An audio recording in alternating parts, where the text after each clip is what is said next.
यह वीडियो जरा गौर से सुनिएगा।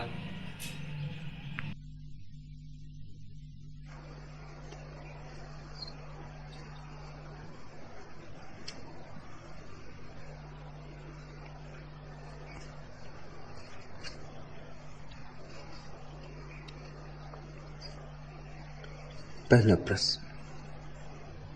भगवान संतों के अनुसार वैराग्य के उदय होने पर ही परमात्मा की ओर यात्रा संभव है, और आप कहते हैं कि संसार में रहकर धर्म साधना संभव है। इस विरोधाभास पर कुछ कहने की अनुकंपा करें। आनंद मैत्रेय, विरोधाभास रंच मात्र भी नहीं है। विरोध तो है ही नहीं, आभास भी नहीं है विरोध का। दिखाई पड़ सकता है विरोध, क्योंकि सदियों के संस्कार ठीक ठीक देखने नहीं देते, देखने में अड़चन डालते, आंखों में धूल का काम करते। संत ठीक कहते कि वैराग्य के उदय हुए बिना परमात्मा की ओर यात्रा नहीं हो सकती।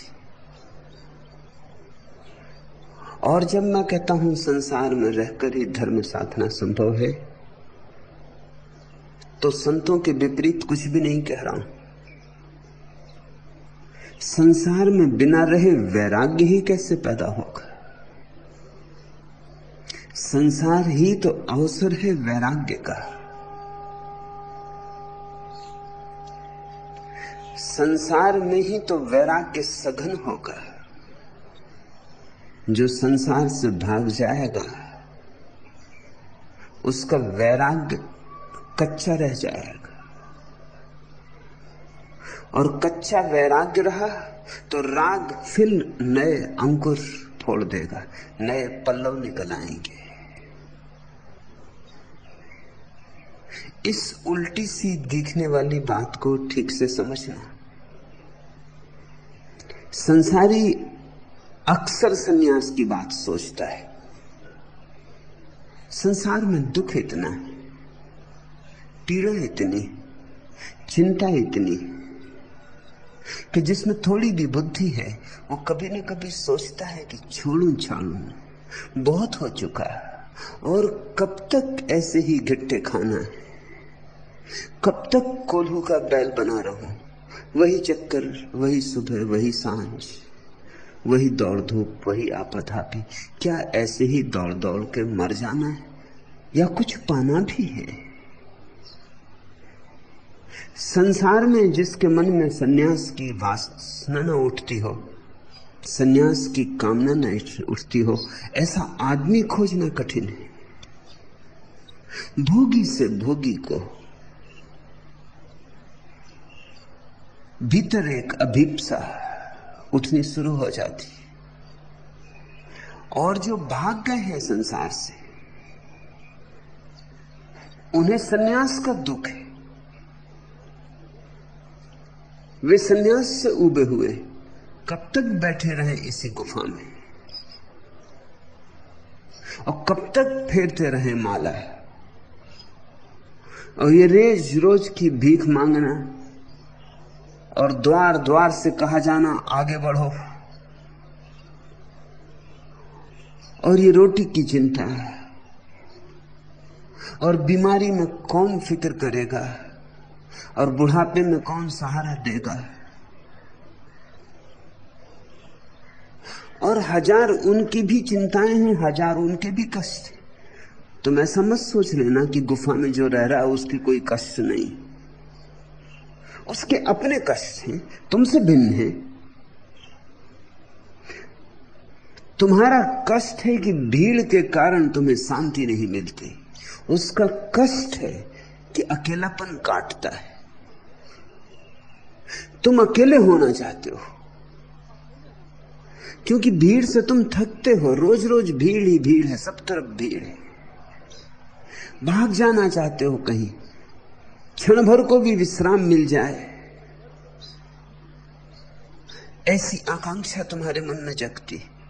लेकिन जो अपनी गुफा में बैठा है वो राह देखता है कि कोई भूला भटका शिकारी ही आ जाए कि बैठ के 2 क्षण बातें हो ले, कि कुछ खबरें मिल जाएं कि संसार में क्या हो रहा है। वो भी प्रतीक्षा करता है कि कब भरे कुंभ का मेला, कि उतरूं पहाड़ से, कि जाऊं भीड़ भाड़ में। घबराने लगता है एकाकीपन, काटने लगता है एकाकीपन। तुम भी जंगल जाके देखो, 1 आध दिन, 2 दिन, 3 दिन अच्छा लगेगा, प्रीतिकर लगेगा, बड़ा सौभाग्य मालूम होगा, स्वतंत्रता मालूम होगी। बस 3 दिन और सुहागरात समाप्त, और घर की याद आने लगेगी और घर की सुविधाएं। सुबह सुबह स्नान के लिए गर्म जल, और सुबह सुबह पत्नी जगाती चाय हाथ में लिए। अब न तो कोई गर्म जल है, न कोई चाय के लिए जगाता है, न कोई पूछने वाला है कि कैसे हो, अच्छे कि बुरे, न कोई पैर दबाने को है। अब तुम्हें वे सब सुख याद आने लगेंगे जो घर में संभव थे। वह घर की सुरक्षा, सुविधा, वह घर की उष्मा, वह प्रीति के सारे फूल स्मरण आने लगेंगे। बच्चों की किलकारियां, उनका हंसना, और तुम्हारी गोद में आके बैठ जाना, और क्षण भर को तुम्हें भी बचपन की दुनिया में ले जाना। वह सब तुम्हें याद आने लगेगा। आदमी का मन ऐसा है कि जो है उसे भूल जाता है, और जो नहीं है उसकी याद करता है। महलों में रहने वाले लोग सोचते हैं कि झोंपड़ों में रहने वाले लोग बड़ी मस्ती में रह रहे हैं। न कोई चिंता राज्य की, न कोई धन को बचाने की फिक्र, न दुश्मनों का कोई डर। घोड़े बेच के सोते, मस्त है उनकी नींद। महलों वाले ईर्ष्या करते हैं झोंपड़े वालों से, और झोंपड़े में जो रह रहा है वो सोचता है आहा महल के आनंद। उनकी कल्पना करके ईर्ष्या से जला जाता है। यही द्वंद्व संसार और सन्यास का भी है। जो शहर में है वो सोचता है गांव में बड़ा आनंद है। प्राकृतिक सौंदर्य, शुद्ध हवाएं, सूरज, चांद तारे। बम्बई में तो चांद तारे दिखाई ही कहां पड़ते, पता ही नहीं चलता कब पूर्णिमा आई और कब गई। और जमीन पे ही इतनी रोशनी है कि तारे देखे कौन। फुर्सत किसको है, आंखें जमीन पे गड़ी हैं। हवा इतनी गंदी है, वैज्ञानिक तो बहुत चकित है। न्यूयॉर्क की हवा का विश्लेषण किया है तो पाया कि हवा में इतना जहर है कि जितने जहर में आदमी को जिंदा रहना ही नहीं चाहिए, आदमी को मर ही जाना चाहिए। मगर आदमी अद्भुत है, उसकी समायोजन की क्षमता अद्भुत है। वो हर चीज से अपने को समायोजित कर लेता है। अगर तुम जहर भी धीरे धीरे धीरे धीरे पीते रहो तो तुम जहर पीने के भी आदी हो जाओगे, फिर जहर तुम्हारा कुछ ना कर सकेगा। तुमने कहानियां सुनी होंगी, पुराने दिनों में सम्राट विष कन्याएं रखते थे राजमहल में। बचपन से ही पैदा हुई कोई सुंदरी लड़की को विष पिलाना शुरू किया जाता था दूध के साथ। छोटी मात्रा, होम्योपैथी की मात्रा, और फिर धीरे धीरे मात्रा बढ़ाते जाते जब तक वो जवान होती तब तक उसका सारा रक्त जहर से भर जाता। उसका रक्त इतना जहरीला हो जाता कि अगर वो किसी का चुंबन ले ले तो वो आदमी मर जाए। इन विष कन्याओं का उपयोग किया जाता था जासूसों की तरह। क्योंकि वो सुंदर होती, उनको भेजा जा सकता था दूसरे राज्यों में। क्योंकि वे इतनी सुंदर होती कि स्वयं राजा महाराजा उनके प्रेम में पड़ जाते, और उनको चूमना संघातक। खुद नहीं मरती है वह लड़की, लेकिन जो उसे चूम ले मर जाता है। मनुष्य की समायोजना की क्षमता अपार है, हर हालत से अपने को समायोजित कर लेता है। न्यूयॉर्क में 3 गुना जहर है हवाओं में। वैज्ञानिक सोचते हैं जितना आदमी सह सकता है उससे 3 गुना ज्यादा। बंबई में 2 गुना होगा।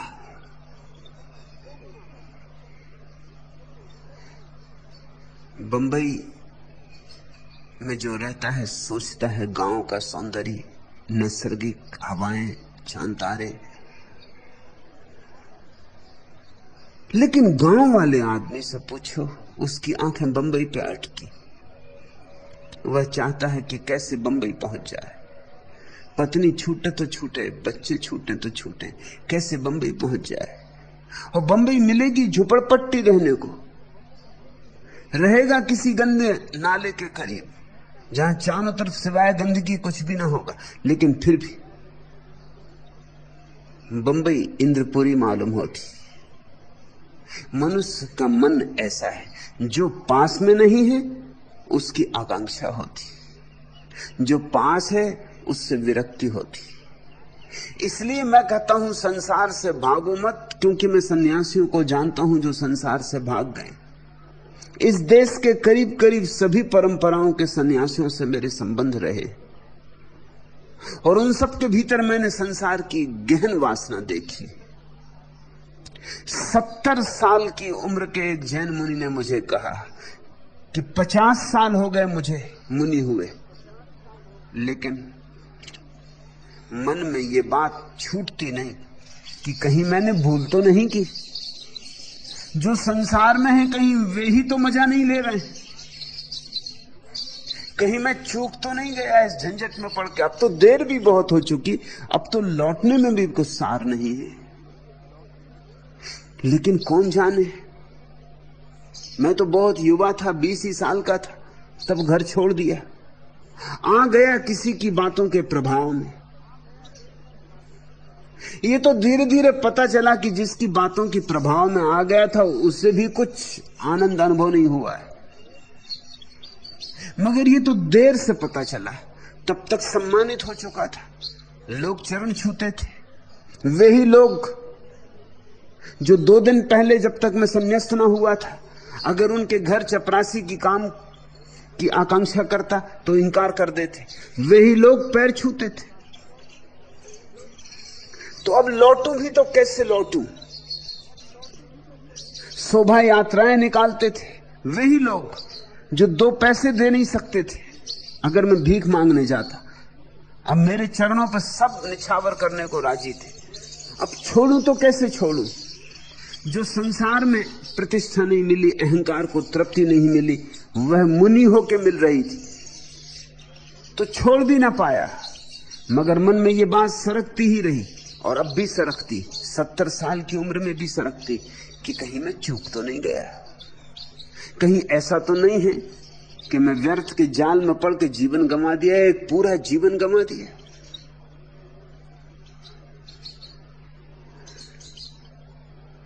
इसलिए मैं कहता हूं संसार से भागना मत।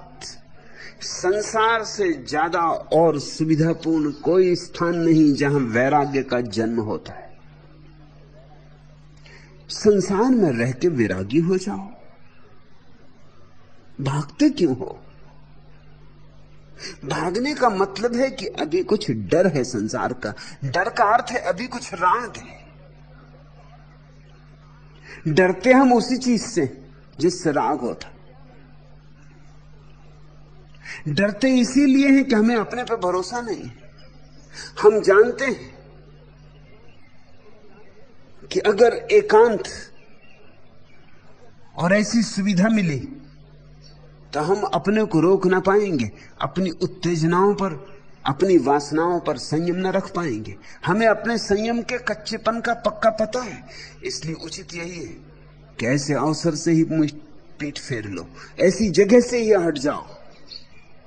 धन का ढेर लगा हो तो हम अपने को रोक न पाएंगे, झोली भर लेंगे। इसका जिसको अनुभव होता है वो सोचता है ऐसी जगह कदम ही मत रखना जहां धन का ढेर लगा हो। अगर कोई सुंदर स्त्री दिखाई पड़ेगी, उपलब्ध होगी, तो हम अपने को रोक ना पाएंगे। यह सुंदर पुरुष, तो हमारे नियंत्रण टूट जाएंगे, हमारे संयम के कच्चे धागे उखड़ जाएंगे, हमारे भीतर दबी हुई वासनाएं उभर आएंगी, प्रकट हो जाएंगी। इससे बेहतर है ऐसी जगह भाग जाओ जहां अवसर ही ना हो। लेकिन अवसर का न होना सिद्ध नहीं करता कि वासना समाप्त हो गई। क्या तुम सोचते हो कि अंधे आदमी की देखने की वासना समाप्त हो जाती? क्या अंधा आदमी रंगों को देखना नहीं चाहता? क्या अंधा आदमी सुबह को देखना नहीं चाहता? क्या अंधा आदमी रात तारों से भरे हुए आकाश को देखना नहीं चाहता? क्या अंधा आदमी किसी सुंदर चेहरे को, किन्हीं झील जैसी नीली आंखों को नहीं देखना चाहता? क्या तुम सोचते हो कि बहरे की वासना समाप्त हो जाती है संगीत को सुनने की, या कि लंगड़े की वासना समाप्त हो जाती है चलने की, उठने की, दौड़ने की? काश इतना आसान होता तो जंगल में भाग गए सन्यासी विराग को उपलब्ध हो जाते। लेकिन जंगल भागकर वे केवल अवसर से वंचित होते हैं। भीतर की कामनाएं तो और भी प्रगाढ़ होकर और भी प्रज्वलित होकर जलने लगती, और भी शुद्ध होकर जलने लगती। तुम्हारे जीवन में ऐसा रोज रोज अनुभव होता है। जिस पत्नी से तुम परेशान हो, चाहते हो कि मायके चली जाए, कुछ देर तो छुटकारा हो। उसके मायके चले जाने पर कितनी देर तक छुटकारा अनुभव होता? दिन, 2 दिन, 4 दिन, और उसकी याद आने लगती। और वे सारे सुख जो उसके कारण थे, जो पहले दिखाई ही ना पड़े थे, हर चीज में अड़चन मालूम होने लगती। अब सोचते हो कि वापस लौट आए। अब बड़े प्रेम पातियां लिखने लगते हो कि तेरे बिना मन नहीं लगता।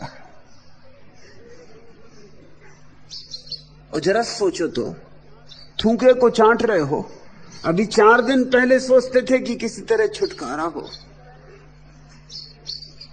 और अब तेरे बिना मन नहीं लगता।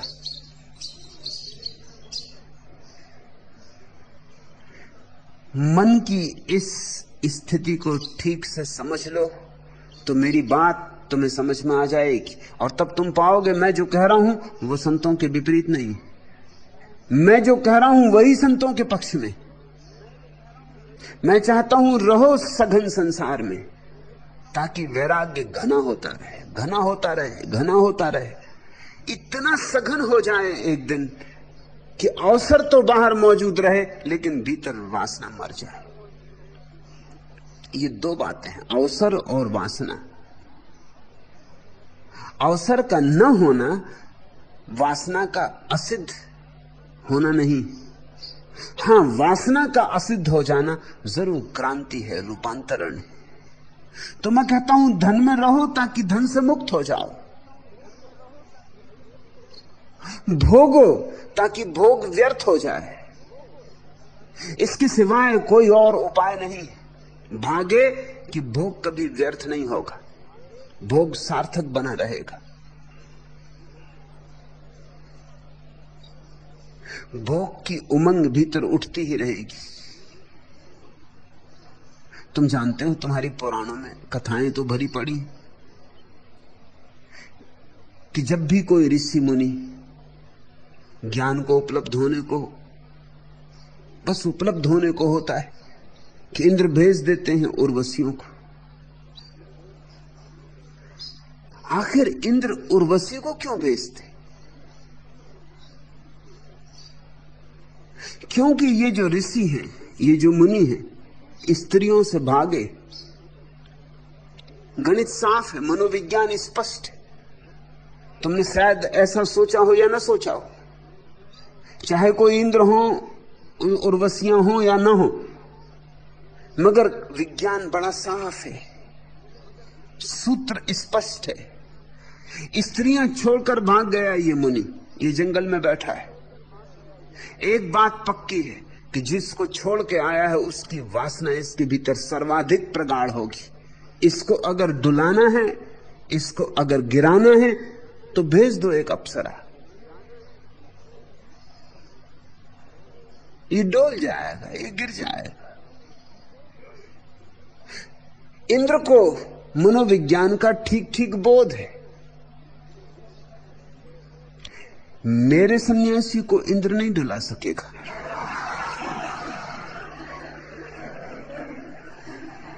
इधर इंद्र चिंतित,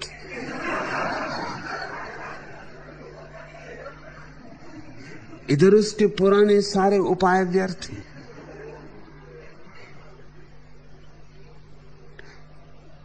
मेरे सन्यासी के पास उर्वशी आके भला डोल जाए, मेरा सन्यासी नहीं डोलने वाला है। कोई कारण नहीं है। बहुत उर्वशियां देखी,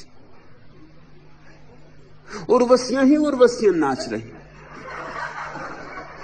तुम देखते हो इंद्र की व्यवस्था को मैं किस तरह काट रहा हूं।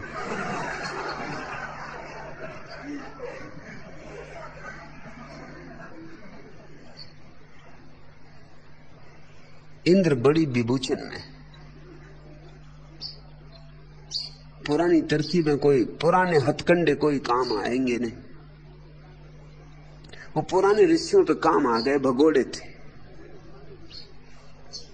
और कोई अप्सरा ही भेजने की जरूरत नहीं थी।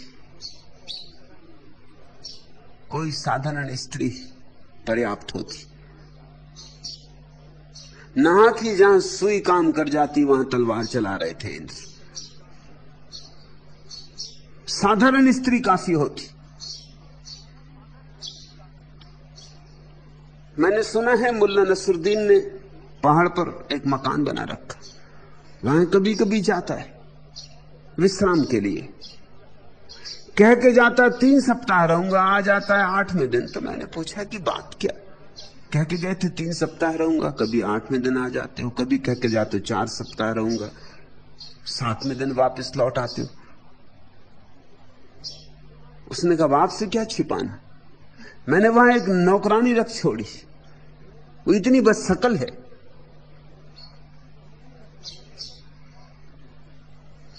कि उससे बस शकल औरत मैंने नहीं देखी। उसे देख के ही वैराग्य उदय होता है। रागी से रागी मन में एकदम वैराग्य उदय हो जाए। वो ऐसा समझो कि उर्वशी से बिल्कुल उल्टी। उसे देख के ही मन हटता है, जुगुप्सा पैदा होती, बीभत्स। तो मैंने ये नियम बना रखा है कि जाता हूं पहाड़ तय करके कि 3 सप्ताह रहूंगा, लेकिन जिस दिन वह स्त्री मुझे सुंदर मालूम होने लगती, बस उसी दिन भाग खड़ा होता हूं। 7 दिन, 8 दिन, 10 दिन, ज्यादा से ज्यादा, बस वो मेरा मापदंड है। जिस दिन मुझे लगने लगता है कि स्त्री सुंदर है, उस दिन मैं सोचता हूं कि नसरुद्दीन बस अब हो गया, अब वापस लौट चलो, अब घर वापस लौट चलो।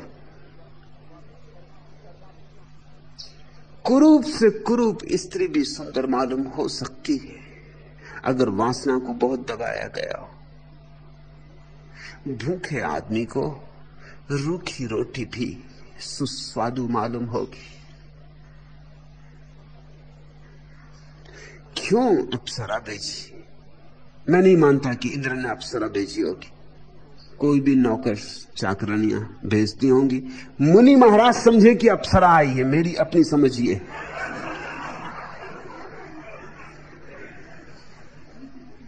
उर्वशी को भेजने की जरूरत ही क्या है? ये मुल्ला नसरुद्दीन की स्त्री भेज दी होगी जो उसने पहाड़ पे रख छोड़ी। मुनि महाराज समझे होंगे कि भेजी उर्वशी। कोई जरूरत नहीं है। जिन्होंने दबाया है उन्हें उभारना तो बड़ा आसान है। उन्हें तो छोटी सी चीज भी उभार दे सकती। इसलिए मैं दमन के विपरीत हूं, क्योंकि जिसने दबाया वो कभी मुक्त नहीं होगा। मैं संसार के पक्ष में हूं और यही परमात्मा का प्रयोजन है संसार बनाने का। ये अवसर है विराग में ऊपर उठने का। संसार से ज्यादा और सुंदर व्यवस्था क्या हो सकती थी मनुष्य को वैराग्य देने की। सारा उपद्रव दे दिया है संसार में, और ज्यादा उपद्रव की तुम कल्पना भी क्या कर सकते हो। कुछ परमात्मा ने छोड़ा हो तो आदमी ने उसकी पूर्ति कर दी। सब उपद्रव है, यहां उपद्रव ही उपद्रव है। वैराग्य का कैसा सुअवसर है। मेरी बात उल्टी दिखाई पड़ती है उन्हीं को जिनके पास समझ नाम मात्र को नहीं। अन्यथा मैं जो कह रहा हूं उसके पीछे गहरा विज्ञान है, सीधा गणित है, शुद्ध तर्क है।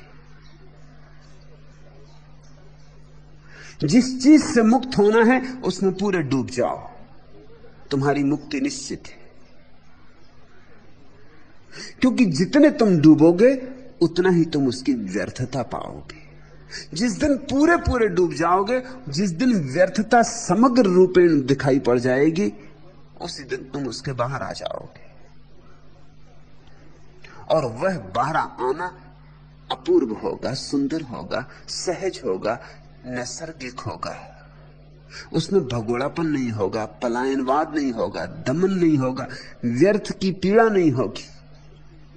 जैसे अचानक सहज ही फूल खिल जाए, ऐसी तुम्हारे भीतर फूल खिल जाएगा। अमी झरत विकसत कमल।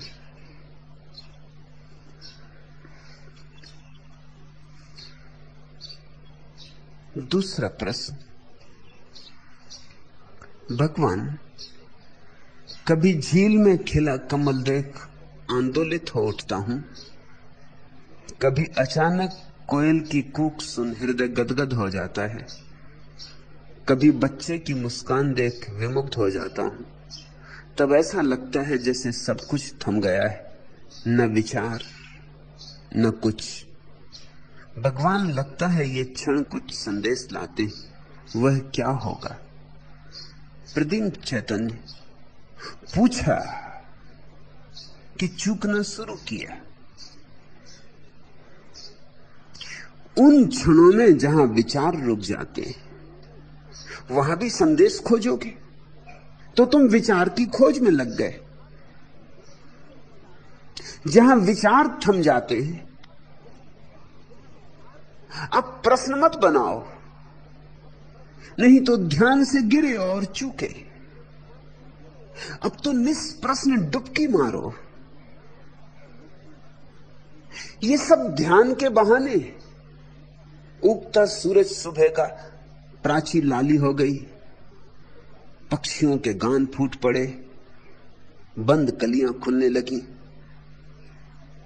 सब सुंदर है, सब अपूर्व है, सब अभिनव है। इस क्षण अगर तुम्हारा हृदय आंदोलित हो उठे तो अब पूछो मत कि ऐसा क्यों हो रहा है, क्योंकि तुमने क्यों पूछा कि मस्तिष्क आया, और मस्तिष्क आया कि हृदय का आंदोलन समाप्त हुआ। हृदय में प्रश्न नहीं होते, सिर्फ अनुभव होते, और मस्तिष्क में सिर्फ प्रश्न होते, अनुभव नहीं होते। ये मस्तिष्क की तरफ से बाधा है।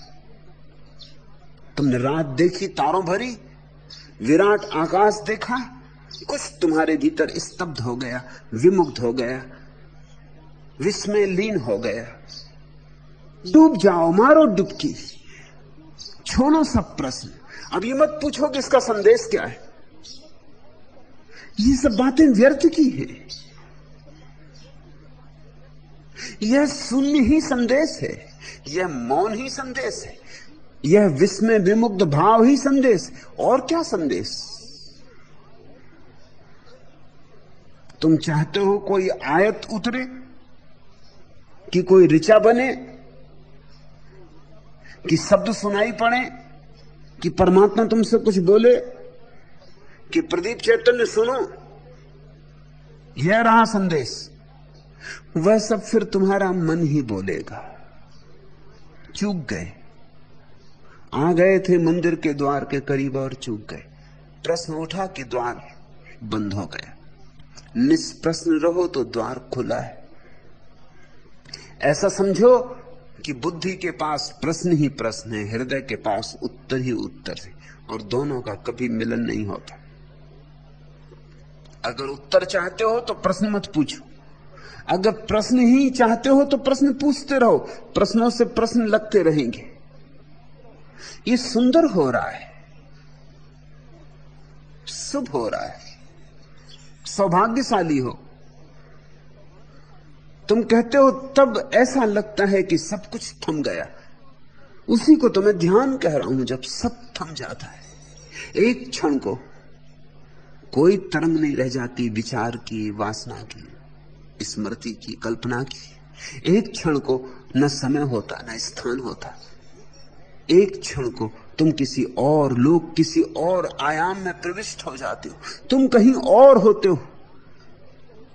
एक क्षण को तुम होते ही नहीं, कोई और होता है।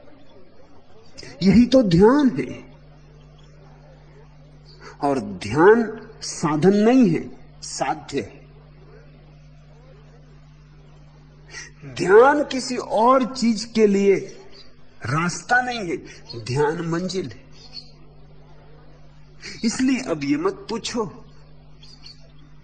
कि इन क्षणों में कोई संदेश होना चाहिए।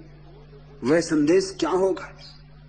तुम खराब कर लोगे इन क्षणों को, इन कोरे निर्दोष क्षणों को गूंद डालोगे व्यर्थ की बकवास से। अस्तित्व का कोई संदेश नहीं। अस्तित्व का संदेश अगर कुछ है तो शून्य है, मौन है, शब्द नहीं।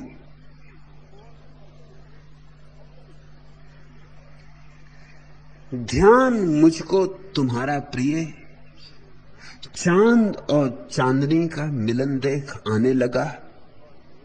जिंदगी का थका कारवां सैकड़ों कंठ से प्यार के गीत गाने लगा। रात का बंद नीलम किवाड़ा डुला, लो क्षितिज छोर पर देव मंदिर खुला।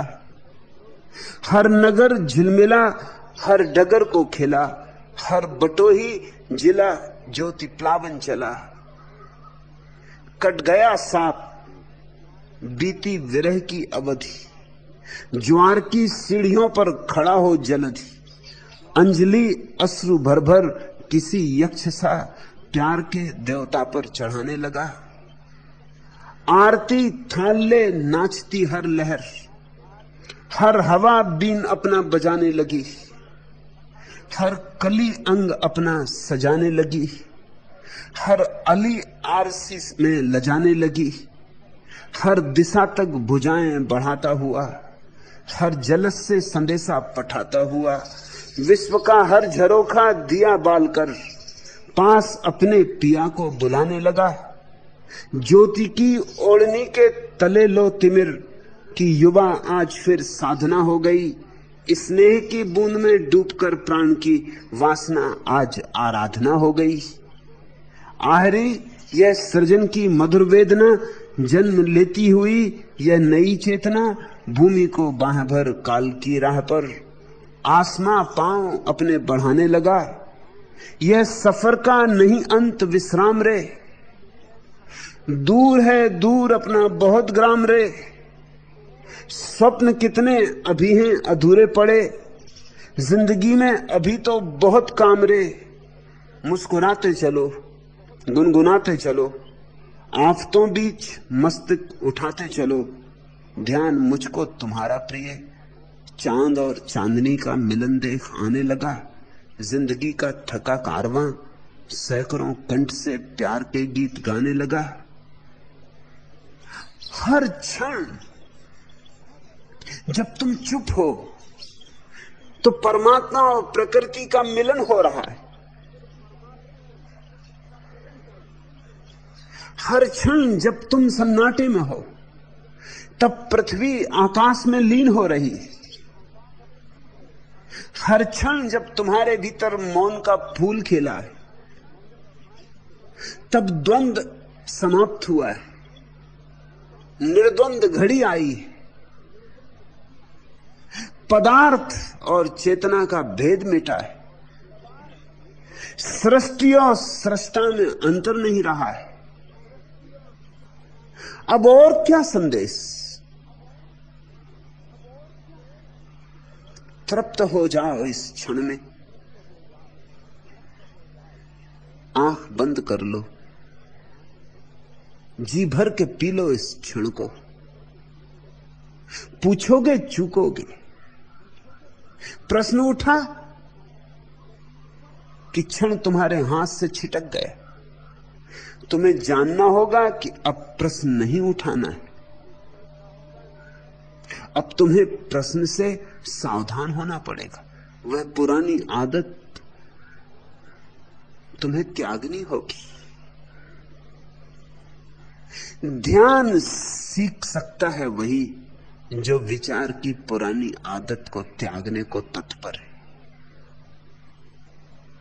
और तुम सौभाग्यशाली हो प्रदीप चैतन्य कि ध्यान की ये छोटी छोटी झलकें आने लगी, झरोखे खुलने लगे, बिजली कौंधने लगी। अब मत उठाओ प्रश्न, रस में हो जाओ। नाचो तो नाच लो, प्रश्न मत उठाओ। गीत उठे तो गा लो, प्रश्न मत उठाओ। नाद उठे भीतर तो गुंजार करो, प्रश्न मत उठाओ। संभाल ही ना सको अपने को, बांसुरी बजानी आती हो, बांसुरी बजाओ। सितार बजाना आता हो, सितार बजाओ। और कुछ भी ना आता हो तो नाच तो सकते ही हो। और नाचने के लिए कोई कला की जरूरत नहीं, क्योंकि ये तुम किन्हीं दर्शकों के लिए नहीं नाच रहे हो, अपनी मस्ती में, अपनी अलमस्ती में। मगर प्रश्न मत उठाओ। प्रश्न द्वार नहीं दरबार, दीवाल बन जाता है। और प्रश्न उठता है, पुराना संस्कार है। हर चीज पे प्रश्न उठता है। मेरे पास लोग आते, वो कहते हैं ध्यान में बड़ा आनंद आ रहा है। क्यों? आनंद को भी निष्प्रश्न ना ले सकोगे।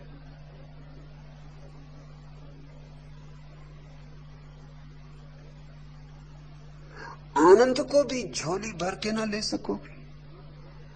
आनंद से भी डरे डरे पहले प्रश्न पूछोगे, पूछताछ करोगे, जानकारी कर लोगे कहां से आता है, क्या नहीं, तब लोगे।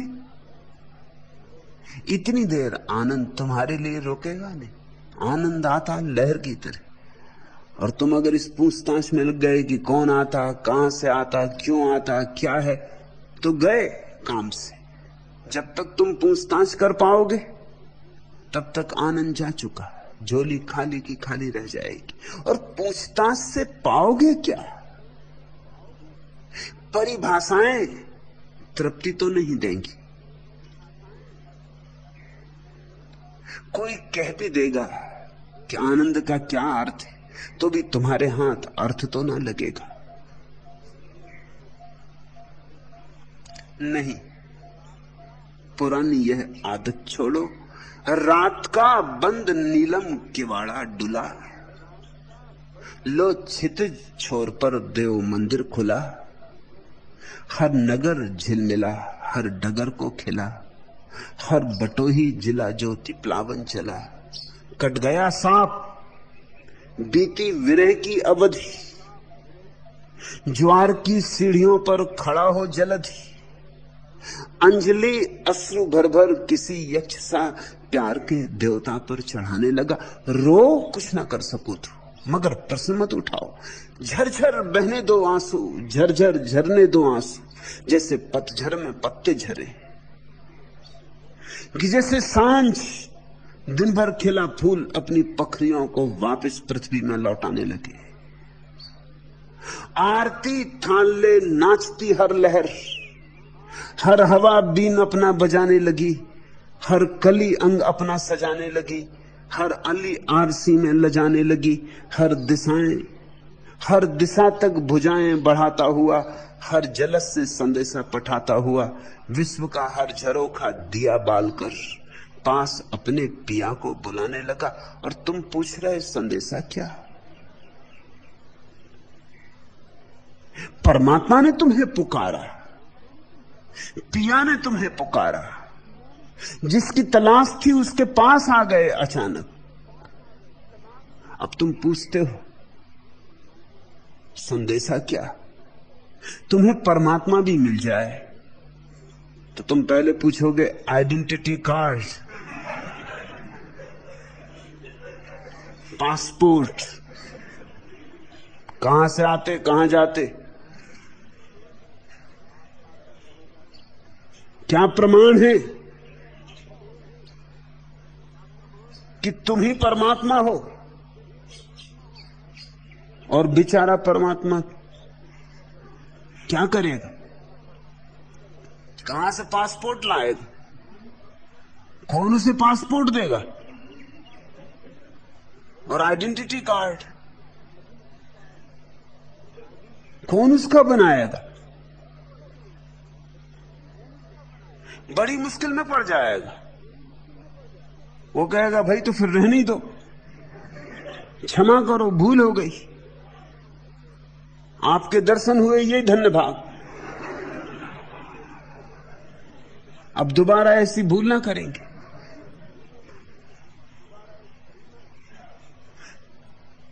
जब ऐसी शुभ घड़ियां आए तो प्रश्न जैसी क्षुद्र बातें मत उठाओ। तब थोड़े निष्प्रश्न श्रद्धा का रस लो, ज्योति की ओढ़नी के तले लो तिमिर की युवा आज फिर साधना हो गई। स्नेह की बूंद में डूबकर प्राण की वासना आज आराधना हो गई। आहरी यह सृजन की मधुर वेदना, जन्म लेती हुई यह नई चेतना, भूमि को बाह भर काल की राह पर आसमां पांव अपने बढ़ाने लगा। ये क्षण है जब आसमान पृथ्वी की तरफ आने लगता, ये क्षण है जब अज्ञात ज्ञात की तरफ हाथ फैलाता, ये क्षण है जब उस विराट का आलिंगन तुम्हारे लिए उपलब्ध होता है। गिर पड़ो, उसकी गोदी पास है, गिर पड़ो। अब व्यर्थ के प्रश्न ना पूछो। स्नेह की बूंद में डूबकर प्राण की वासना आज आराधना हो गई। आहरी यह सृजन की मधुर वेदना, जन्म लेती हुई यह नई चेतना। और तुम प्रश्नों में उलझे हो, तुम पूछते हो संदेश।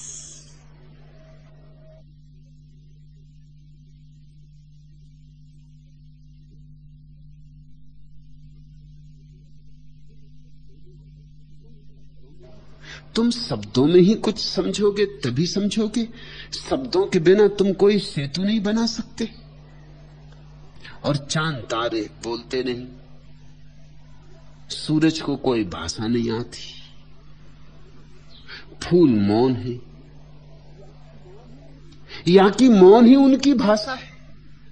तुम उनकी ही भाषा सीखो, मौन के साथ मौन रह जाओ। जहां दो मौन होते हैं वहां दो नहीं रह जाते, क्योंकि दो मौन मिलके एक हो जाते। जहां दो शून्य होते हैं वहां दो नहीं रह जाते, क्योंकि दो शून्य मिलके एक हो जाते।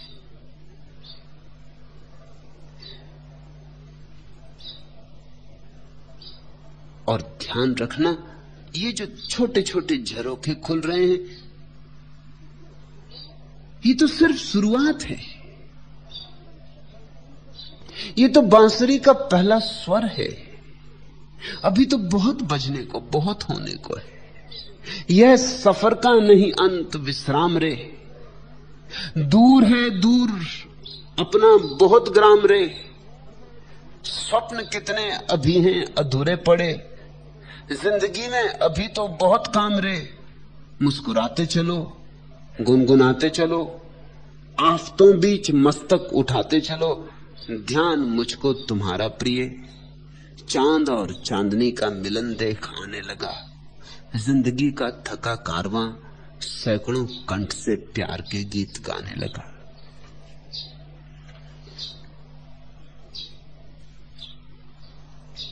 तीसरा प्रश्न, भगवान यह शिकायत मत समझना, आपकी एक जिंदा दिल भक्त की प्रेम पुकार है, आपसे दूर रहकर दिल पर क्या गुजरती है वह आप ही समझ सकेंगे।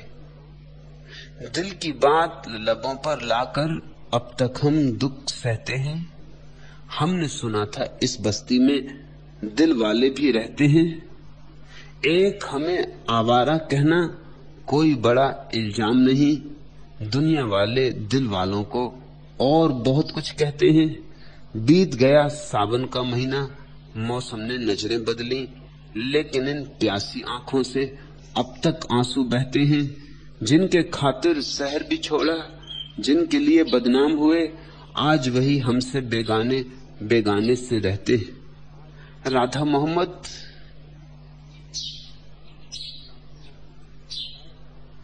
शिकायत तो है, नहीं तो प्रश्न की शुरुआत इस बात से न होती कि इसे शिकायत मत समझना।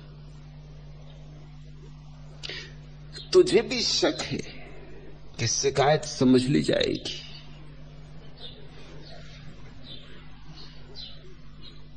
जब तू ही समझ गई तो मैं न समझ पाऊंगा। जो तुझसे कह गया वही मुझसे भी कह गया। पुरानी कहानी सुनी ना, एक बूढ़ी स्त्री गांव की ग्रामीण अपने सिर पर गठरी लिए चल रही, पास से एक घुड़सवार गुजरा।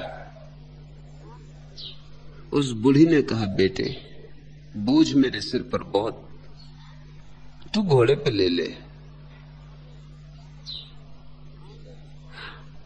आगे चौराहा पड़ता है, वहां चौराहे पर छोड़ देना, फिर मैं उठा लूंगी, फिर मेरा गांव बहुत करीब है। घुड़सवार ने कहा, तूने मुझे समझा क्या है? कोई मैं नौकर चाकर हूं? तूने मुझे कुछ ऐसा वैसा समझा है? ये घोड़ा बोझ ढोने के लिए नहीं है, ढो अपना बोझ।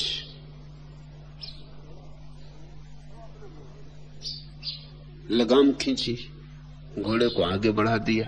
कोई मील भर पहुंच को उसे ख्याल आया कि ले ही लेता, पता नहीं बुढ़िया की गठरी में क्या है।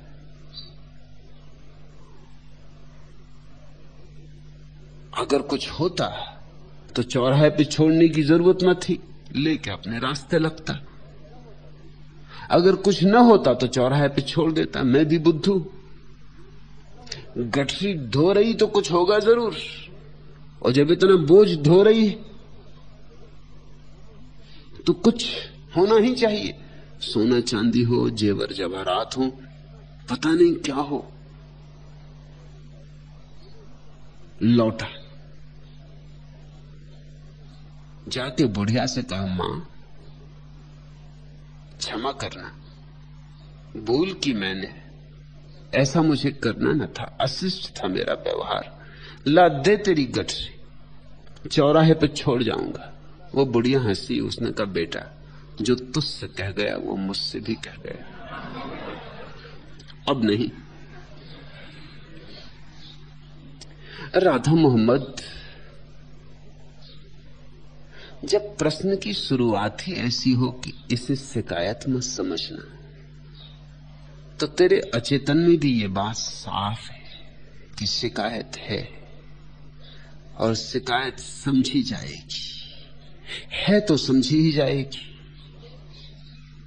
और तेरे प्रश्न में ही शिकायत नहीं है, तेरे चेहरे पे लिखी, तेरी आंखों में लिखी। और ऐसा भी नहीं है कि शिकायत अस्वाभाविक है, स्वाभाविक है। राधा मोहम्मद वर्ष भर आश्रम में रही। अब मैं जानता हूं एक बार आश्रम में रह जाना और अब उसे आश्रम के बाहर रहना पड़ रहा है, तो उसके कष्ट का भी मुझे अनुभव है। मैं जानता हूं ये पीड़ापूर्ण है। और सब छोड़कर राधा मोहम्मद आई आश्रम में।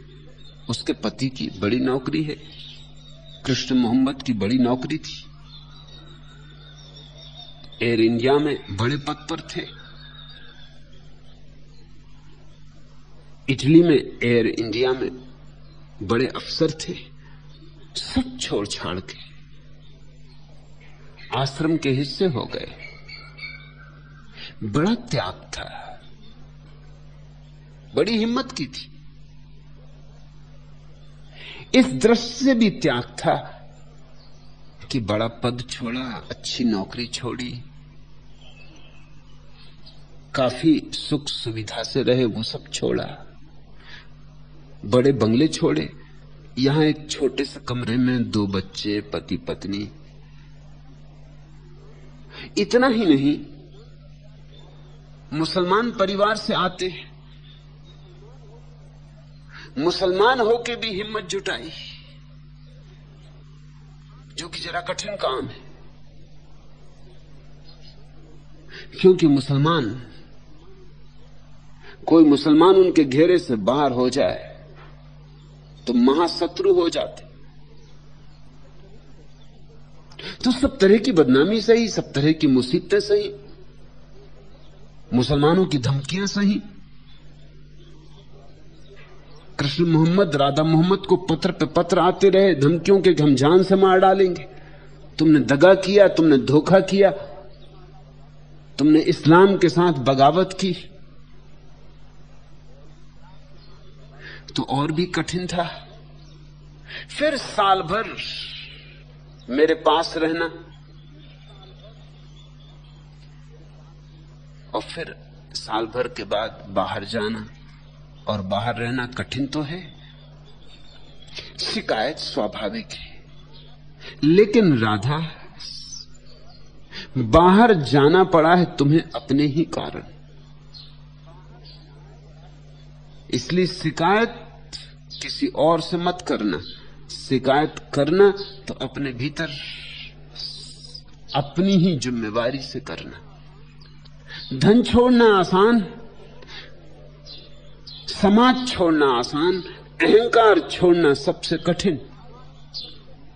साल भर सब तरह की कोशिश की यहां कि तुम दोनों का अहंकार छूट जाए, मगर वो न छूटा।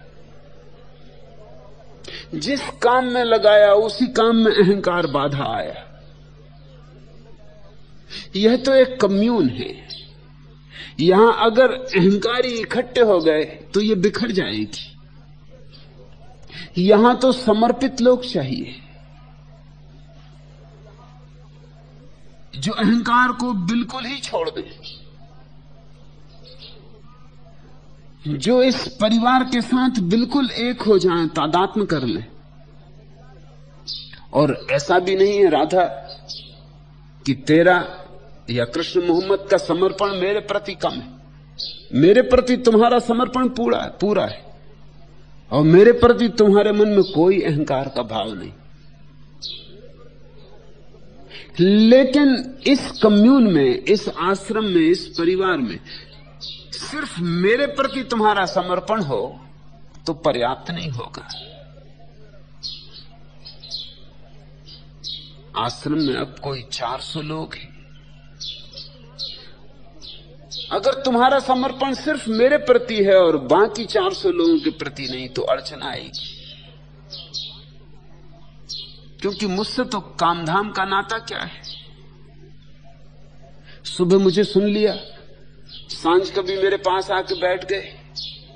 ये तो सरल बात है, लेकिन 24 घंटे तो उन 400 लोगों से तुम्हें संबंध बनाने होंगे। अगर वहां अहंकार रहा तो हर जगह अड़चन आएगी, हर एक से विरोध होगा, हर एक से अड़चन होगी, हर एक से झंझट होगी। साल भर जब सब तरफ से ये मेरी समझ में आ गया कि तुम्हें कठिन है अभी अस्मिता को छोड़ना, तो तुम्हें बाहर भेजा। बाहर जानकर भेजा है, इसलिए नहीं भेजा है बाहर कि मैं चाहता हूं कि तुम बाहर ही रहो। बाहर जान के भेजा है कि बाहर थोड़ी तकलीफ उठाओ, पीड़ा सहो, प्रेम की पीड़ा भोगो और अनुभव करो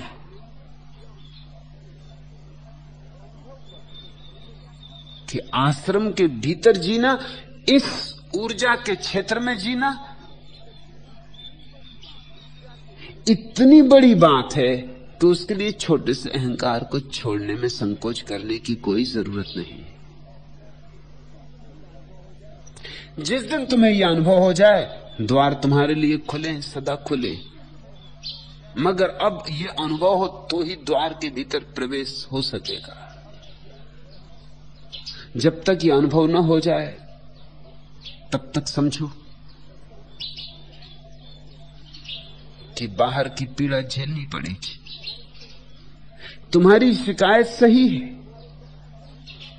मैं तुम्हारे दुख को जानता हूं, इसलिए तुम्हें बाहर भेजा है ताकि तुम्हें साफ हो जाए, ताकि तुम चुनाव कर सको कि इतना दुख झेलना है, मुझसे वंचित होना है या कि अहंकार छोड़ना है। अब विकल्प सीधे सीधे। और ध्यान रखना, यह मत सोचना कि अहंकार मेरे प्रति छोड़ना, वो तो बहुत आसान है। दीक्षा के प्रति छोड़ना है, शीला के प्रति छोड़ना है, लक्ष्मी के प्रति छोड़ना है, और यहां सारे काम करने वाले लोग हैं उनके प्रति छोड़ना है। तभी ये एक नया परिवार निर्मित हो सकेगा। और ये तो अभी शुरुआत है, ये परिवार बड़ा होने वाला है। इसलिए अभी मैं लोग तैयार कर रहा हूं, ऐसे लोग जो केंद्र बन जाएंगे। फिर नए लोग आएंगे तो उनकी हवा में डूब जाएंगे, उनकी बाढ़ में डूब जाएंगे। जैसे ही 500 लोग तैयार हो गए, समग्र रूप से समर्पित,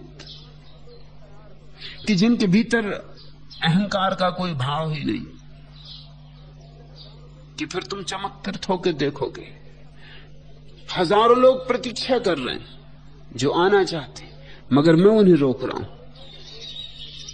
हजारों लोग आने के लिए आवेदन कर रहे हैं, लेकिन मैं उन्हें रोक रहा हूं, क्योंकि जब तक कम से कम 500 लोगों का एक ऐसा परिवार निर्मित ना हो जाए कि जिसमें एक नया आदमी आएगा तो डूबना ही पड़ेगा उसे।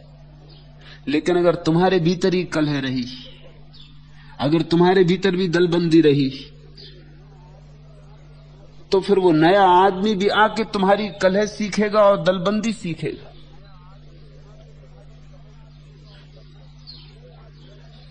तब तक मैं उस नए आदमी को नहीं आने दूंगा, क्योंकि उसके जीवन को रूपांतरित कर सकूं तो ही उसे बुलाना ठीक है।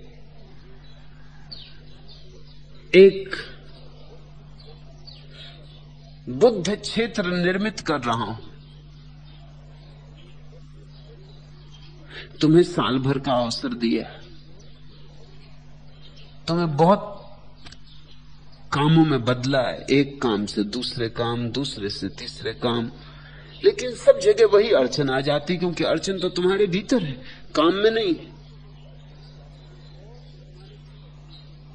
और ये मत सोचना कि जब तुम्हारी किसी से कलह होती है तो उस कलह के लिए तुम तर्क नहीं खोज सकते। तर्क तो खोजे ही जा सकते, और ये भी हो सकता है तुम्हारे तर्क बिल्कुल ठीक ही हो, ये भी मैं नहीं कहता, लेकिन समर्पण का अर्थ ही फिर तुम नहीं समझे। गुरजीएफ ने जब अपना आश्रम बनाया तो किस तरह लोगों को शिक्षा दी। बेनेट ने लिखा है, उसके खास शिष्य ने, कि मैंने जिंदगी में कभी गड्ढे नहीं खोदे। लेखक, गणितज्ञ, विचारक, गुरजीएफ ने जो पहला काम मुझे दिया वो ये दिया कि बगीचे में गड्ढा खोदो, 6 फीट गहरा गड्ढा, और जब तक पूरा ना हो जाए रुकना मत, खोदते ही जाना। सुबह से खोदना शुरू किया, सांझ हो गई, रात होने लगी, तब बामुश्किल 6 फीट पूरा हो पाया। टूट टूट गया बेनेट की, रोआ रोआ थक गया, हाथ उठे ना, कुदाली उठे ना, लेकिन 6 फीट पूरे करने हैं। गुरु ने पहला तो काम दिया, उसे तो पूरा करना है। और इस आशा में कि जब 6 फीट पूरा खुद गया गड्ढा, कि अब गुरजीएफ बहुत प्रसन्न होगा, भागा, गुरजीएफ को बुला के लाया। गुरजीएफ ने कहा, इसको वापस पूरो। अब तुम सोच सकते हो उसकी तकलीफ। स्वभाव तक प्रश्न उठेगा, ये क्या फिजूल की बकवास हुई, तो खुदवाया किस लिए? मगर पूछे कि चूके, पूछा तो नहीं उसने, लेकिन चित्त में तो प्रश्न उठा। गुरजीएफ ने कहा कि चित्त में भी नहीं, निष्प्रश्न होना, गड्ढा पूरो। जब तक गड्ढा ना पुर जाए सोने मत जाना। गड्ढा पूरो, खोदो जैसा का तैसा, सुबह जैसा मैंने जगह छोड़ी थी और तुम्हें बताई थी ठीक वैसी कर दो।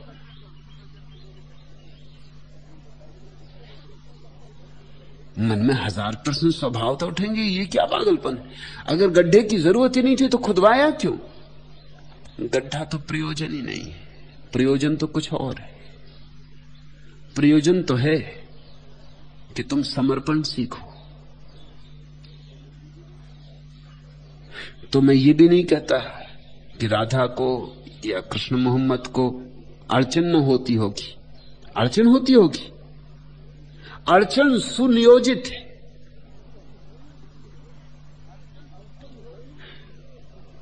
अड़चन है ही इसलिए क्योंकि अड़चन होगी तो ही तुम्हारा अहंकार उभर के सतह पर आएगा, और उस सतह पर आए अहंकार को विसर्जित करना। जिस दिन तुम्हारी तैयारी हो जाए, द्वार तुम्हारे लिए खुले, मैं प्रतीक्षा करूंगा। लेकिन अब तैयारी हो जाए तो ही, नहीं तो वही भूल दोहराने से क्या फायदा होगा। और मैं अति आनंदित हूं कि एक वर्ग सैकड़ों सन्यासियों का ऐसा निर्मित होता जा रहा है जिस पर भरोसा किया जा सकता है कि उसके आधार पर हजारों लोगों को रूपांतरित किया जा सकेगा। जल्दी ही ये जो छोटी सी बस्ती है सन्यासियों की, ये 10,000 की बस्ती हो जाएगी जल्दी ही। बस तुम्हारे तैयार होने की देर है। तुम तैयार हुए कि मैंने निमंत्रण भेजा, कि लोग आने शुरू हुए। तुम भरोसा भी ना कर सकोगे कि इतने लोग कहां छिपे बैठे थे और कैसे आने शुरू हो गए। जिस दिन सन्यास शुरू हुआ था उस दिन केवल 7 लोगों ने सन्यास लिया था। आज केवल 7 साल बाद कोई 1 लाख सन्यासी है सारी दुनिया में।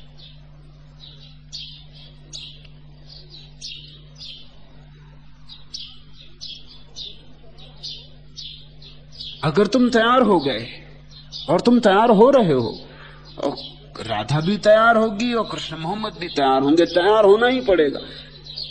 मेरे जैसे आदमी के हाथ में फंस गए तो भाग नहीं सकते।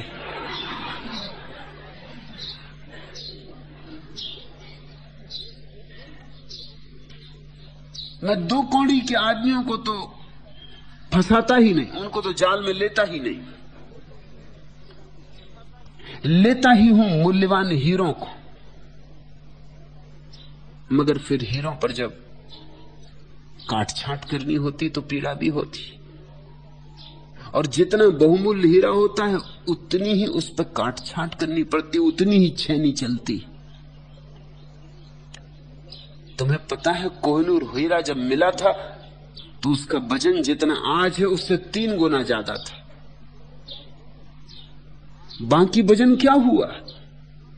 2/3 वजन कहां गया? काट छांट में चला गया। लेकिन जितना कटा उतना बहुमूल्य होता गया, जितना निखारा गया, जितना साफ किया गया उतना कीमती होता गया। 3 गुना वजन था, उसकी कोई कीमत ना थी। आज 1/3 वजन है। आज दुनिया में सबसे बहुमूल्य हीरा है। तो जिन पे मेरी नजर है उनको तो बहुत काटूंगा, बहुत छांटूंगा। और राधा, तुझ पे मेरी नजर है। छोटी मोटी बातें छोड़ो और अहंकार से छोटी कोई और बात नहीं। द्वार खुले, तुम्हें बाहर सदा के लिए नहीं कर दिया गया है, सिर्फ एक अवसर दिया गया है कि अब तुम बाहर और भीतर का भेद देख लो, ताकि तुम्हें स्पष्ट हो जाए कि क्या चुनना है। अगर अहंकार चुनना है तो बाहर ही रहना होगा। फिर शिकायत मत करना, शिकायत मुझसे मत करना, फिर शिकायत अपने अहंकार से करना। और अगर तुम्हें भीतर रहना हो तो फिर अहंकार को छोड़ने की तैयारी दिखाओ, और बेशर्त, कोई शर्तबंदी नहीं कि मुझे ऐसा काम मिलेगा तो ही मैं करूंगी, फिर कोई शर्तबंदी नहीं। यहां जो पीएचडी हैं वो बाथरूम साफ कर रहे हैं। तुम कभी सोच भी ना सकोगे कि यह आदमी यूनिवर्सिटी में बड़े ओहदे पर था, जो डिलिट हैं बर्तन मांज रहे हैं। तुम कभी सोच ही ना सकोगे कि किसी विश्वविद्यालय के किसी विभाग में अध्यक्ष था या डीन था।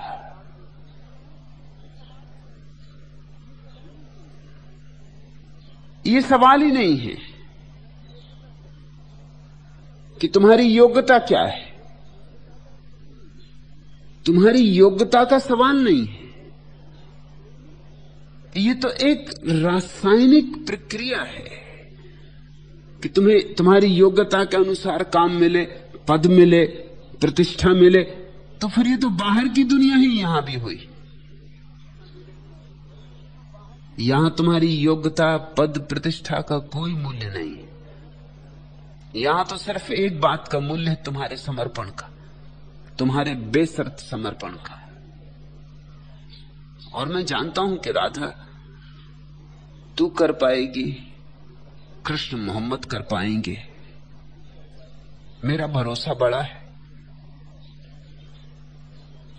देर अबेर सही, मगर यह होना है। जल्दी ही तुम वापस परिवार में लौट आओगे, मगर सब तुम पे निर्भर है। कितनी देर लगानी तुम तय कर लो। मगर इस बार जब भीतर आओ तो ख्याल रख के आना कि फिर कोई शिकायत नहीं। सही भी हो शिकायत तो भी शिकायत नहीं। तुमसे जो काम ले रहा हो वो गलत भी हो तो भी सवाल नहीं है। उसकी गलती की फिक्र मैं करूंगा। हो सकता है मैंने उसे सूचना ही दी हो कि तुम्हारे साथ गलत व्यवहार करे।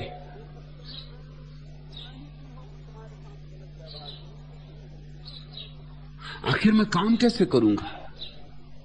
मैं तो कमरे के बाहर निकलता नहीं। मैं तो इस पूरे आश्रम में कभी घूम के भी नहीं देखा हूं।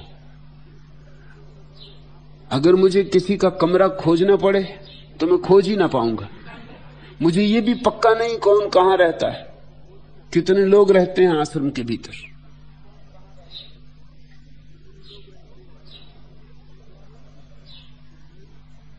मैं काम कैसे करूंगा? मेरा काम का अपना ढंग है।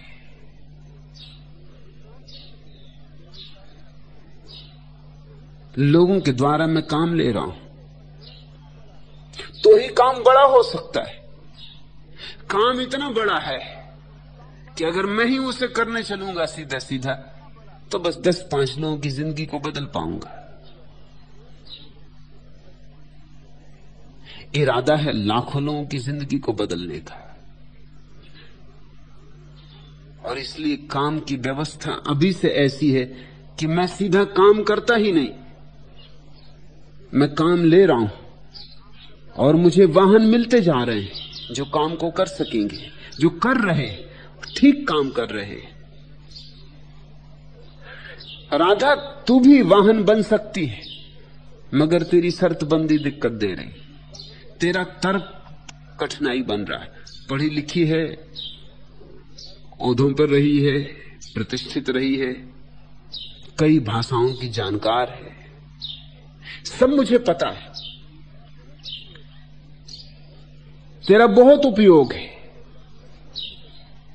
और उसे तुझे कई बार लगता भी होगा कि मेरा कोई उपयोग क्यों नहीं किया जा रहा।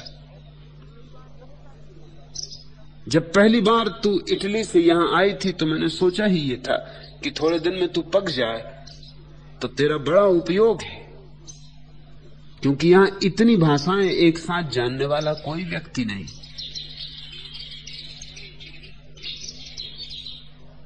तो यहां तो सारी दुनिया से लोग आ रहे हैं। हमें ऐसे लोग चाहिए जो बहुत सी भाषाएं एक साथ जानते हो। लेकिन मुझे प्रतीक्षा करनी पड़ी, क्योंकि कुछ चीजें तेरे भीतर टूट जाएं तो ही तू मेरा माध्यम बन सकती है। लेकिन और सब तो ठीक, अहंकार नहीं टूट रहा है। उसको छोड़ दे, आज छोड़ दे तो आज वापस आ जा। थोड़ी देर लगानी हो तो थोड़ी देर लगा, देर हो तो तेरी तरफ से, मेरी तरफ से नहीं। और बाहर भेजा है तो सजा नहीं दी है, सजा तो मैं किसी को देता ही नहीं, दंड में मेरा भरोसा नहीं। बाहर भेजा है तो सिर्फ एक अनुभव के लिए कि तू देख ले कि अहंकार बचाना है तो फिर ये स्थिति,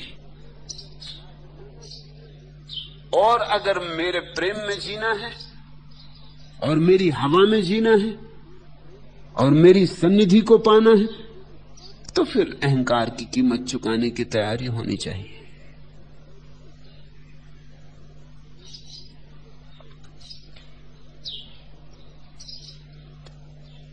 अकड़ छोड़, पकड़ छोड़।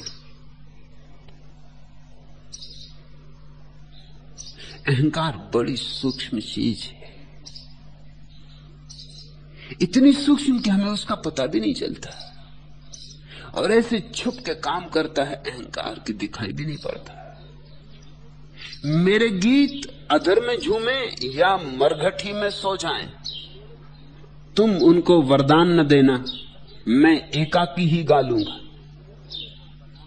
दीप जल रहे कब से मन के, फिर भी रोती रात अंधेरी, निर्मम स्वर कराहता पंछी, दूर विहसता खड़ा अहेरी। मेरे थके हुए पांवों में पथ के सूल भले चुभ जाएं, तुम मुझको स्थान न देना, मैं सारे जीवन रो लूंगा। पलकों पर सावन का मेला, आंखों की राहें अनजानी, मचल मचल सूखे अधरों से गीत सदा करते मनमानी। चाहे स्वप्न मूर्ति बन जाए या स्मृति मुझको डस जाए, तुम अपना मधुमास न देना, मैं अधरों के पट सी लूंगा। अहंकार तो परमात्मा के सामने भी अकड़ता है। मेरे गीत अधर में झूमे या मरघटी में सो जाएं, तुम उनको वरदान न देना, मैं एकाकी ही गा लूंगा। मेरे थके हुए पांव में पथ के सूल भले चुभ जाएं, तुम मुझको स्थान न देना, मैं सारे जीवन रो लूंगा। चाहे स्वप्न मूर्ति बन जाए या स्मृति मुझको डस जाए, तुम अपना मधुमास न देना, मैं अधरों के पट सी लूंगा। मैं तो परमात्मा के तक सामने खड़ा होकर अपने को बचाने की चेष्टा करता है, लेकिन मेरा भरोसा है क्योंकि मेरे प्रति राधा मोहम्मद और कृष्ण मोहम्मद का कोई अहंकार नहीं है। जब मेरे प्रति नहीं है तो मेरे इस बुद्ध क्षेत्र के प्रति भी नहीं होना चाहिए। तुमने बौद्ध भिक्षुओं की ये घोषणा सुनी ना, बुद्धम शरणम गच्छामि। ये पहला सूत्र कि मैं बुद्ध की शरण जाता हूं। फिर दूसरा सूत्र क्या है? संघम शरणम गच्छामि। मैं बुद्ध के भिक्षुओं के संघ की शरण जाता हूं, जो ज्यादा कठिन। बुद्ध जैसे प्यारे व्यक्ति के शरण जाने में क्या कठिनाई है? शरण जाने से बचने में कठिनाई है।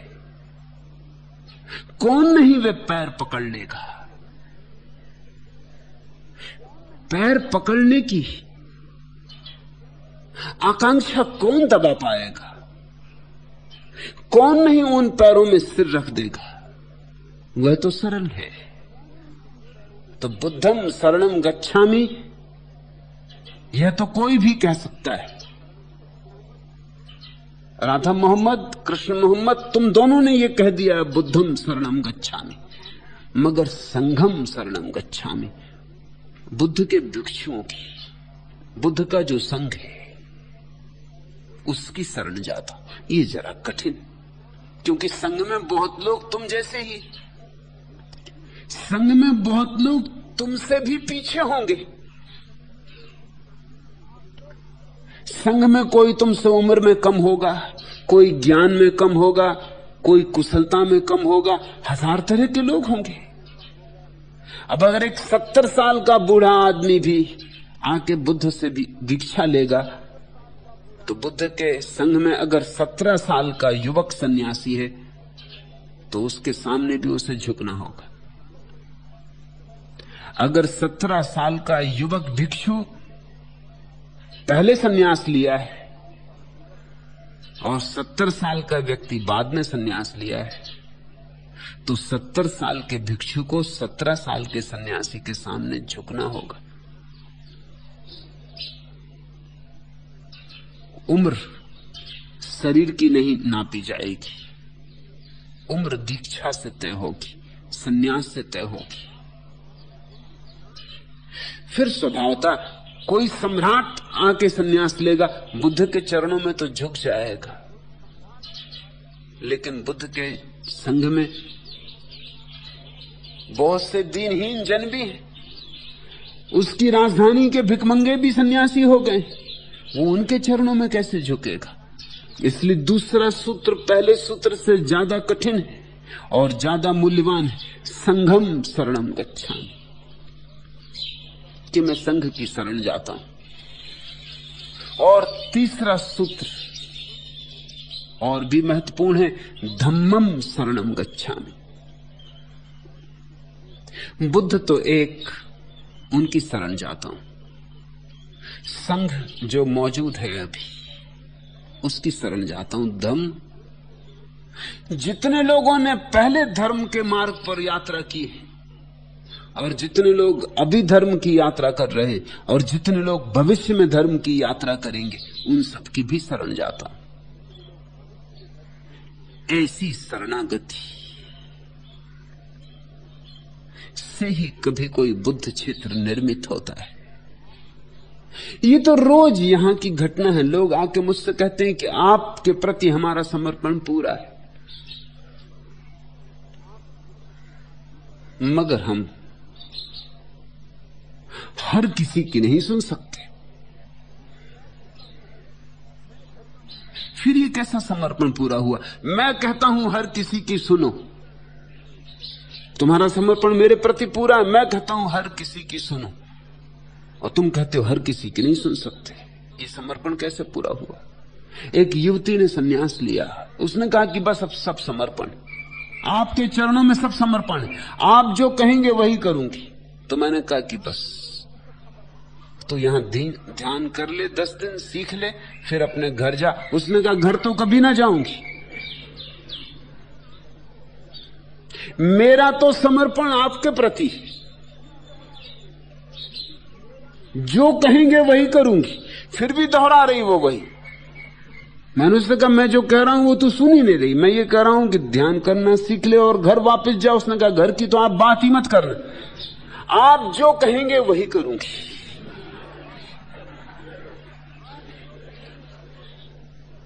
अब उससे ये समझ में नहीं आ रहा कि मैं कह रहा हूं तू घर जा,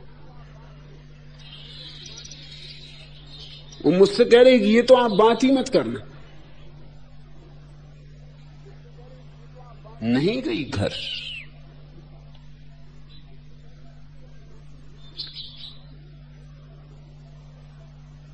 नहीं जाएगी मालूम होता।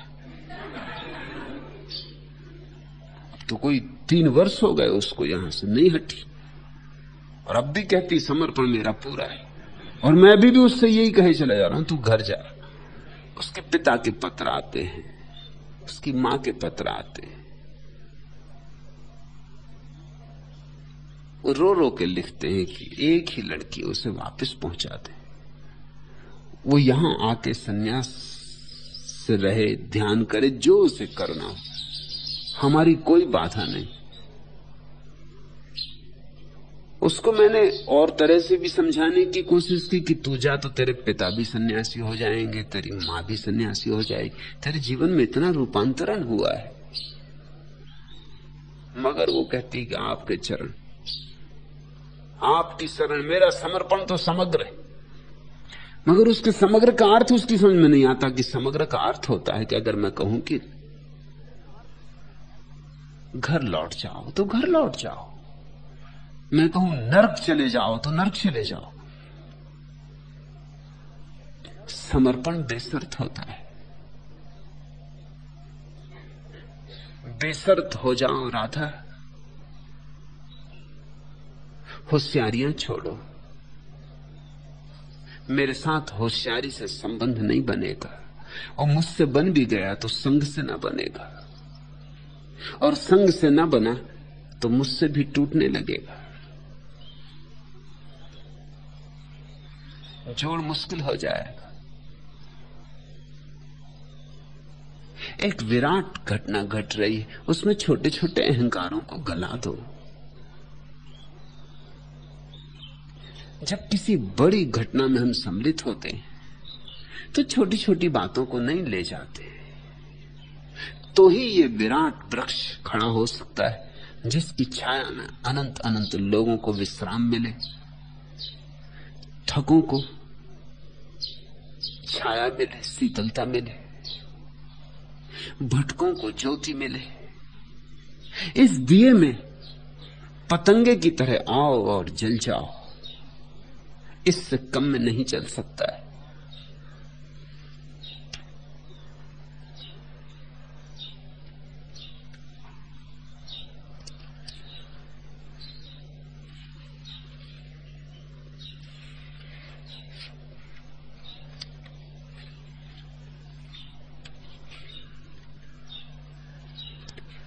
चौथा प्रश्न,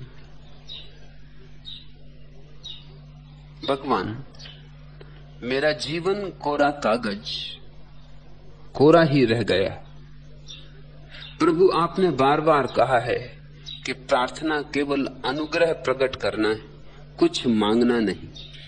परंतु मन बिना मांगे नहीं रह पाता। मांगता हूं प्रभु एक ऐसी प्यास जो तन मन को धू कर जला दे। क्या प्रभु मेरी मांग पूरी करेंगे? अच्युत भारती, आग जलनी शुरू हो गई है। चिंगारी है अभी, सारा जंगल भी आग पकड़ लेगा।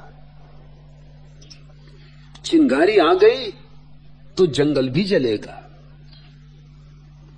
पहला फूल खिल गया तो वसंत के आगमन की खबर आ गई, और फूल भी खिलेंगे।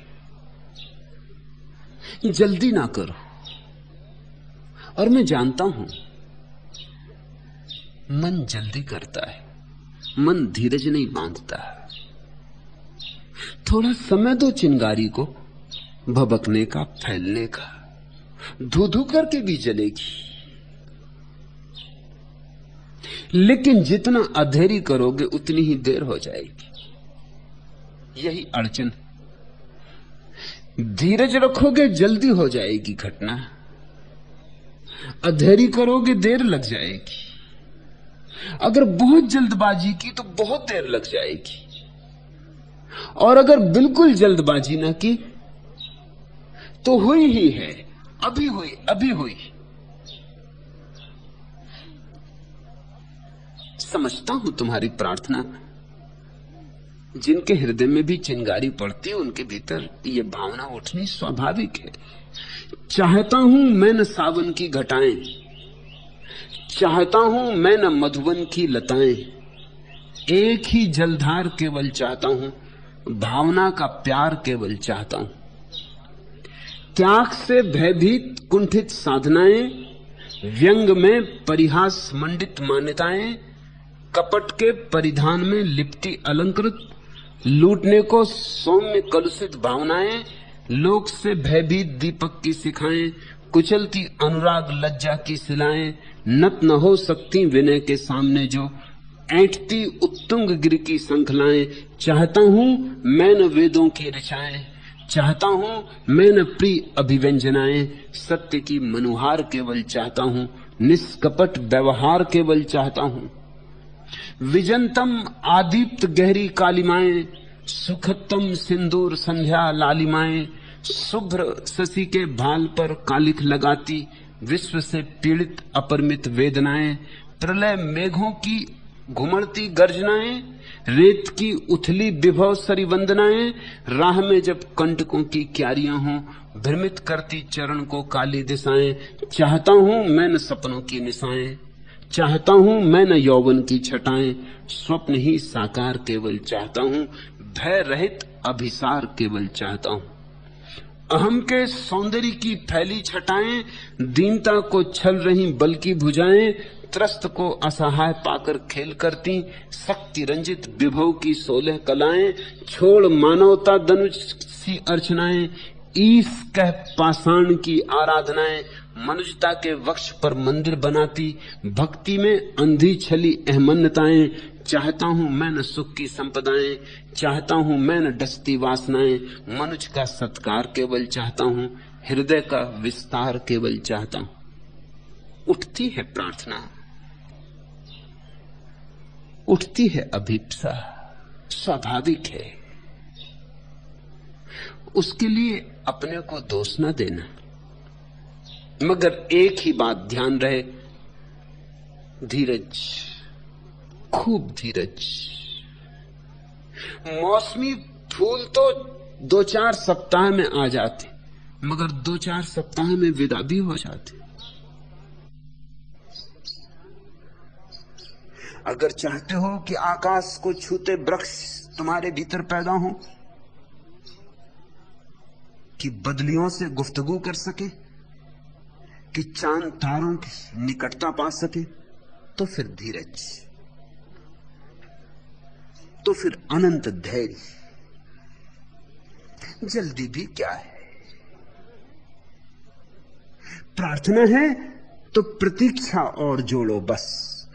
प्रार्थना धन प्रतीक्षा, गहरी प्रार्थना गहरी प्रतीक्षा।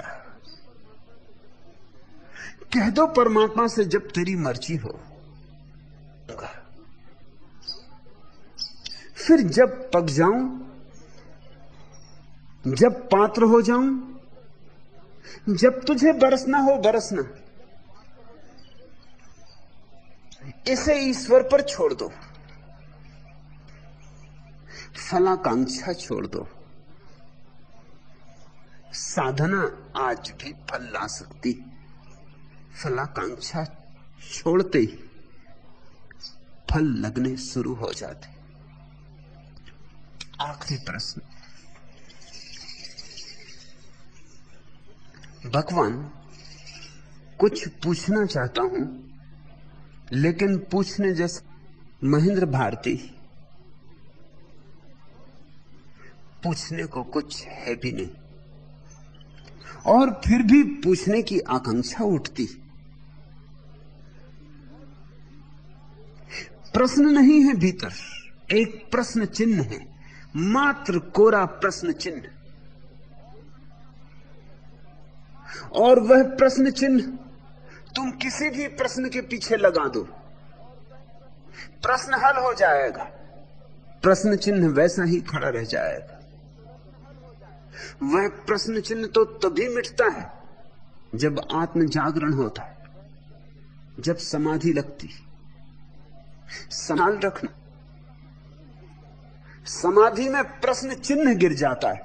वो जो सतत शाश्वत प्रश्न चिन्ह हमारे प्राणों में बैठा है, जरूरी नहीं है कि वो किसी प्रश्न के पीछे ही लगे। अक्सर वो प्रश्न के पीछे लगता है क्योंकि हम ही को अड़चन मालूम होती। बिना प्रश्न के पीछे लगाए प्रश्न चिन्ह को संभालना बड़ी झिझक मालूम होती, बड़ा पागलपन मालूम होता है। अब किसी से कहो, जैसा महेंद्र कह रहे हैं कि कुछ पूछना चाहता हूं लेकिन कुछ पूछने जैसा लगता भी नहीं, तो लगता है कि ये बात तो जस्ती नहीं। जब पूछने जैसा कुछ लगते नहीं तो क्या पूछना चाहते हो? थकता मालूम पड़े। पूछते हैं ईश्वर क्या है, मतलब नहीं है तुम्हें ईश्वर से कुछ भी, मतलब तो है प्रश्न चिन्ह से। लेकिन प्रश्न चिन्ह को अकेला ही खड़ा कर दें तो कोई भी कहेगा पागल हो। एक ज़ेन फकीर मर रहा था, अचानक उसने आंख खोली और पूछा कि उत्तर क्या है। शिष्य इकट्ठे थे, इधर उधर देखने लगी कि उत्तर क्या है। प्रश्न तो पूछ ही नहीं गया, उत्तर क्या खाक होगा। मगर जानते थे अपने गुरु को, जिंदगी भर से उसकी ऐसी आदतें थी, डाल जाए आप तो चले जाएंगे, हम जिंदगी भर यही सोचते रहेंगे। ये क्या मामला था? उत्तर क्या है, प्रश्न क्या है?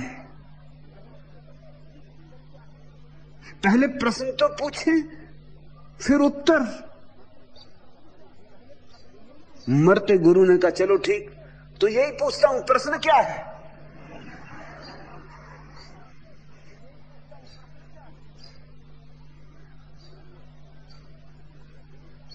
अगर ठीक से समझो तो मनुष्य की अंतरात्मा में कोई प्रश्न नहीं है, प्रश्न चिन्ह है, जिज्ञासा है। चिन्ह होती तो हम उसके सामने कुछ प्रश्न जोड़ देते, आत्मा क्या है, परमात्मा क्या है, मैं कौन हूं, सृष्टि किसने बनाई। फिर तुम हजार प्रश्न बना लेते हो, मगर गौर करना सारे प्रश्न व्यर्थ हैं। तुम पूछना नहीं चाहते वो प्रश्न। तुम ही थोड़ा सोचोगे, तुम कहोगे मुझे लेना देना क्या, किसने बनाई दुनिया, बनाई होगी या नहीं बनाई होगी, इस मेरा क्या प्रयोजन है, इससे मेरी जिंदगी का क्या नाता है। ठीक महेंद्र कि तुमने हिम्मत की और कहा कि कुछ पूछना चाहता हूं लेकिन पूछने जैसा कुछ लगता नहीं। इसी विचार रहेंगे, ये प्रश्न चिन्ह विचारों की ओट में अपने को बचाता रहेगा, ये विचार के छातों में अपने को बचाता रहेगा। जब कोई विचार न रह जाएंगे तो प्रश्न चिन्ह को मरना ही होगा, क्योंकि इसको भोजन मिलना बंद हो जाएगा। विचारों से भोजन मिलता है, पुष्टि मिलती। एक प्रश्न हल हो जाता है, दूसरे प्रश्न पर जाके प्रश्न चिन्ह बैठ जाता, उसका शोषण करने लगता, उसका खून पीने लगता, उसकी तृप्ति हुई, वो तीसरे पे बैठ जाता है। वो नए नए प्रश्न खोजता रहता है, वे नई नई सवारियां हैं। ज्ञान में तो और बड़ा होता जाता है। दरिया ठीक कहते हैं, ध्यान साध लो, ज्ञान की फिक्र ना करो। ज्ञान की फिक्र की के भटके, सब प्रश्न ज्ञान में ले जाएंगे, ध्यान में कौन ले जाएगा? निष्प्रश्न दशा। प्रश्न चिन्ह है, रहने दो। विचारों को विदा करो, प्रश्नों को विदा करो, प्रश्न चिन्ह को अकेला रहने दो, और तुम बड़े चकित होगे। जैसे कि तुम सारे मंदिर के खंभे अलग कर लो तो मंदिर का छप्पर गिर जाए, ऐसे जिस दिन तुम वहां समाधि का आविर्भाव, उस समाधि में समाधान है, उसकी ही तलाश है, उसकी ही पीड़ा है, उसकी ही प्यास है। तुम कहते हो बड़ी डमाडोल स्थिति में, सभी हैं डमाडोल स्थिति में। कोई कहता है, हिम्मत जुटाता है, कोई नहीं कहता, मगर सभी डमाडोल स्थिति में, सभी लड़खड़ा रहे हैं, क्योंकि मन की आदत ही डमाडोल होना है। मन यानी डमाडोल होना, अभी ऐसा अभी ऐसा, पल भर कुछ पल भर कुछ। क्षण में भी फूल था अब कांटा हो गया, कांटा अभी कांटा था अब फूल हो गया। मन ऐसा ही चलता है, कभी थिर नहीं होता। थिर हो जाए तो मर जाए, अथिरता में ही उसका जीवन है। और मन अथिर रहने के लिए हर चीज को खंडों में बांट देता है, हर चीज को दो में तोड़ देता है, तभी तो अथिर रह सकता है। अगर एक ही हो तो फिर अथिर कैसे होगा? इसलिए मन द्वंद्व बनाता है, मन द्वंद्वात्मक है। रात और दिन एक है, रात और दिन दो नहीं, लेकिन मन दो कर लेता है। गया जन्म की प्रक्रिया मृत्यु की प्रक्रिया है। जरा गौर से देखो, अस्तित्व एक है लेकिन मन हर जगह दो कर लेता है। मन ऐसे ही है जैसे तुमने कांच का प्रिज्म देखा, कांच के प्रिज्म से सूरज की किरण को गुजारो, एक किरण प्रिज्म से गुजरते ही 7 हिस्सों में बढ़ जाती, 7 रंगों में टूट जाती। ऐसे ही तो इंद्रधनुष बनता है। इंद्रधनुष हवा में लटकी हुई पानी की बूंदों के कारण बनता है। हवा में पानी की, आकाश में छाया हुआ देखते हो। ऐसे ही मन है, मन हर चीज को दो में तोड़ देता है। मन से कोई भी चीज गुजारो वो दो हो जाती। प्रेम और घृणा एक ही ऊर्जा के नाम है, मन दो कर देता है। मित्रता और शत्रुता एक ही घटना के दो नाम है, मन दो कर देता है। मन की तो आदत ऐसी, एक रात उजली है, एक रात काली है, एक बनी मातम तो दूसरी दिवाली है। एक सजी दुल्हन सी बंसी की गुंजित स्वर लहरी है, एक मुखर प्याला है, एक मुंह कहाला है, एक बनी पतझर तो दूजी हरियाली है। एक लिए प्रीतम को मिलन गीत गाती है, एक विरह स्मृति सी मन को तड़पाती है, एक रात दीपक सी ज्योति जगमगाती है, एक अंधकार पिए भावना जगाती है। एक रात आहों की, एक रात भावों की, एक जहर ज्वाला तो एक सुधा प्याली, एक रात रो रो कर सबनम बिखराती, एक शरद पूनम में डूबी मदमाती, एक रात सपनों की लोरियां सजाती है, एक रात दर्दीली नींद चुरा जाती, एक रात क्रंदन है, एक जरा झंझा तो एक मृत्यु व्याली।